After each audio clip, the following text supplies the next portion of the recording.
Hi there. It's Friday, January 12th, 2018, and last night was the first episode of the new campaign of Critical Role.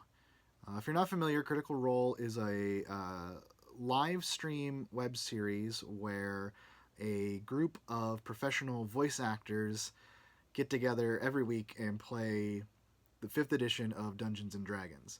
The first campaign lasted about 2 years and ended late last year, and they've been off on hiatus for the last couple of months, but they're back with a new campaign now, and last night was the first episode where they introduced all the new characters.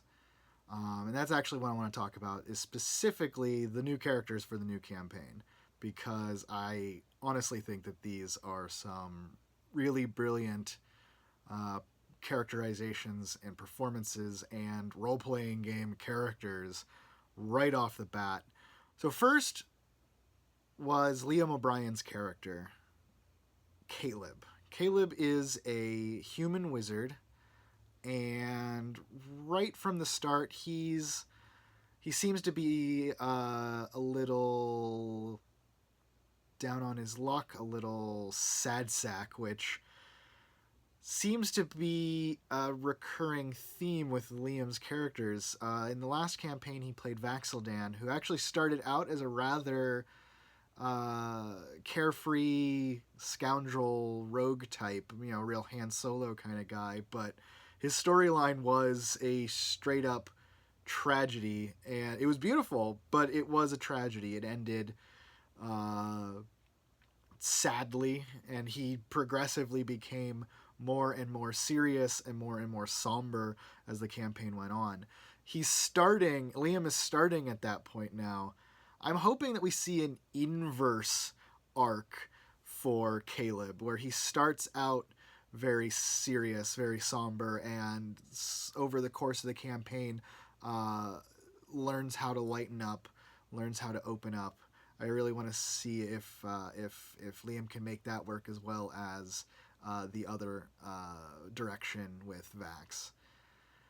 Next up was Sam Riegel with Not, the rogue. Not is a goblin, which is not a typical D&D player character race. In fact, they note that goblins are hated and distrusted in this region. Not disguises herself with a hood and a mask that covers the lower half of her face. It's described as a ceramic, a smooth ceramic piece, possibly even taken from a doll, which is a really awesome touch. Sam is also doing a somewhat difficult voice, which I will be interested to see how that evolves over the course of play, because it seems like he's a professional, so obviously he knows what he's doing, but it seems like something that would be hard to maintain, especially years down the line. The next one to be introduced was Laura Bailey's character, Jester. Jester is a tiefling, blue-skinned, and eventually it is revealed that Jester is a cleric with the trickery domain, which is not a typical domain you see for most heroic adventuring clerics. I think it's going to be a lot of fun, but it's definitely out of the ordinary, which is a good way to describe Jester herself. Laura is doing an amazing voice for this character. It's a voice that seems like it would be very annoying the first time you hear it, but as the episode went on, it really grew on me, and I'm really excited to see her play this character further, because I think she already has a super strong characterization. Jester is comical without being silly. She is whip smart in her dialogue without being snarky, which was a lot of what she relied on for her previous character, Vexalia, was fairly snarky, and a little bit sarcastic. Laura, from what I can tell, likes to play greedy characters, and Jester is definitely falling into that camp already, down to the point of trying to loot the body of the enemies that one of the enemies that they defeated while the guards were holding them at sword point for the disturbance. So that's definitely going to get her, and by extension the rest of the group, into trouble down the line. Marisha Ray is playing Beauregard, a human monk, which I saw someone on Twitter perfectly describe as Dirtbag Korra. If you're familiar with The Legend of Korra, it's the sequel series to Avatar: The Last Airbender, that seems to be exactly the type of character that Marisha is going for here. I have a strong feeling she's going to be pursuing the drunken master archetype, but we'll see how that goes out. Right now, the characters are all level 2, so some of them have their subclasses and some of them don't. Cleric already has a domain. By this point, the Warlock, which I'll get to in a second, already has all their packed stuff in place by level 2. Speaking of Warlock, Travis Willingham is playing Ford, spelled Fjord, but pronounced Ford. Ford is a half-orc, and eventually we find out that he is a warlock. In fact, he is a Hexblade warlock, which was introduced in the recent Xanathar's Guide to Everything book. I'm not actually too familiar with the Hexblade. I haven't read up on it, so I'm excited to see how that works out for him. In the last campaign, Travis played Grog, the Barbarian, and he's been very vocal about not wanting to have to deal with too many spells. So Warlock is probably a pretty good fit for him to get a little bit more magic. I have a feeling he saw what everyone else could do in the last campaign and probably felt a little overshadowed by all of the spellcasters. So I'm not surprised that he went with a spellcasting class in this campaign. But I'm also not surprised he went with Warlock, because he's definitely been reticent in the past to have to juggle too many spells and powers and things. At first I thought he was just a fighter, and possibly, based on the things that they were saying in game, heading toward Eldritch Knight. But first round of combat he casts Hex, so I was thrown. I'm like, oh, he's a warlock. Cool. Okay, that's gonna be fun. Next was Talisman Jaffe. Talisman is playing Mollymock, I believe it is. Yes, Mollymock, the tiefling, purple tiefling this time. So we've got 2 tieflings. Apparently Talisman was keeping his class secret from everyone, which makes sense. Turns out he is playing a Blood Hunter, which is a custom class that DM Matt Mercer created for the setting and actually released online on the DM's Guild website a few years ago. He since has tweaked it a little bit, updated it, which has led a lot of people to think that somebody was playing one in the new campaign. It turns out it's Talisman, because of course it is. Talisman has to be the weird player choice of the bunch. He was a gunslinger in the last campaign, which required Matt to create a new fighter archetype for his character, which he also released on the DM's Guild.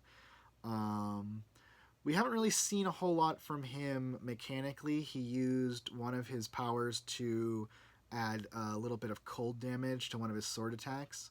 But we have seen some pretty good characterization. He works for a carnival, and as sort of a a hype man and barker and fortune teller, specifically a grifting. Like he's not actually using magic to divine the future for anyone. No, he's just using a deck of cards and cold reading you to tell you what you want to hear and get a few extra coin out of you. Which totally seems up Talisman's alley for that type of character. He likes to have a little bit of pomp and style, but this is a different take on that than Percy, his last character. Finally, Ashley Johnson is playing Yasha. Yasha was described as a tall, tough woman with a big sword on her back. And I heard that and I went, oh please, please let Ashley be playing a barbarian, because her last character, Pike, was a cleric who I know through the course of the game, Ashley always wanted her to be more in the fight, more combat focused, as opposed to hanging back and being a healer. And she slowly got the chance to build up to that during the last campaign. It was tough, of course, because Ashley Johnson works in New York City while the game is played in Los Angeles. So she misses a lot of sessions. She has to Skype in when she can make it most of the time. And she's really only present at the table when she's not filming the series that she is a cast member on in New York. But Yasha is a barbarian. As soon as she gets a chance to wade into combat at the end of the session, she immediately says, I would like to rage. And I was very happy to hear that, because I want to see her get to do a lot more fighting, do a lot more damage when she's available. The interesting thing about Yasha is that she is an Aasimar. If you're not familiar with D&D, Aasimar is they're a humanoid. They're basically humans descended from divine beings, from angels, essentially. And I think that divine heritage is going to make it really easy to handwave her character coming and going. In the previous campaign, her cleric Pike would appear and disappear because her goddess gave her the ability to sort of astrally project to where her friends were when they needed her, which was a somewhat strained way of working her in and out of the adventures alongside Ashley's availability. I have a feeling it's going to be a similar thing with Yasha, in that she's going to sort of phase in and out of the game as necessary. But I'm really looking forward to it. I think she's going to be a lot of fun. She's got this kind of gruff, no nonsense personality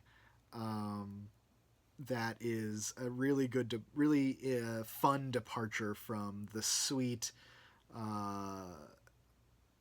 almost motherly Pike from last campaign.